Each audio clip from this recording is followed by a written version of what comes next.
snowfall in the month of January just here in Bluefield. That's almost a winter's worth of snowfall just in 1 month. That's about 15 inches of snowfall more than what we normally see for the month of January in the air-conditioned city. Now, Beckley saw about 20 inches of snow in the first month of the year. That's about 7 inches above average there. When you look at Bluefield, though, just over the last 5 days of January, we saw nearly 14 and a half of those 24 inches that we saw for the entire month. Over 10 inches of that snowfall actually came Wednesday night and into Thursday morning of last week. This goes to show you it just takes one big snow to really make a winter season. With the snow coming down tonight, though, it almost seems like we're seeing snow every day. And when you deal with that snow every day, to answer the question about salt, this means that salt trucks are working daily to clear those roads. I actually spoke with Jeff Miller with the West Virginia Parkway Authority, and I asked him how much they pay for salt each year and how much salt they actually have to store each year as well.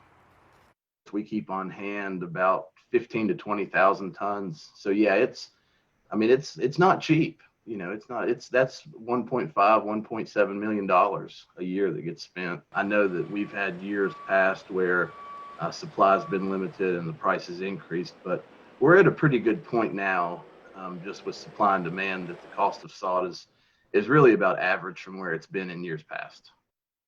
And Brandon, some of our viewers at home are probably wondering, why is salt used to melt snow and ice? Yeah, there's a lot of science behind that, Melinda. Most businesses use like ice melt and snow melt kind of like this to kind of clear off those parking lots and those sidewalks.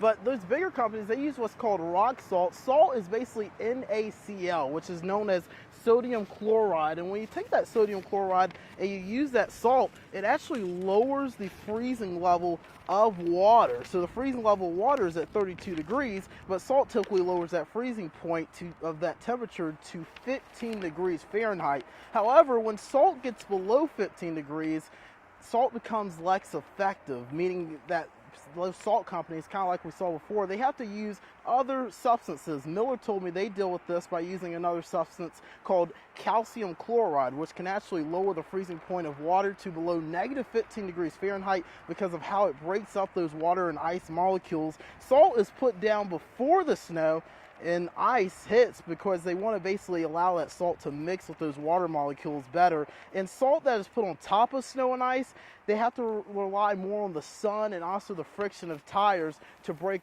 ice and water molecules. So again, there's a lot of science that goes into that salt and how it melts that snow and ice. But again, we've got more snow on the way, and they'll be definitely outside taking care of more of this salt tonight.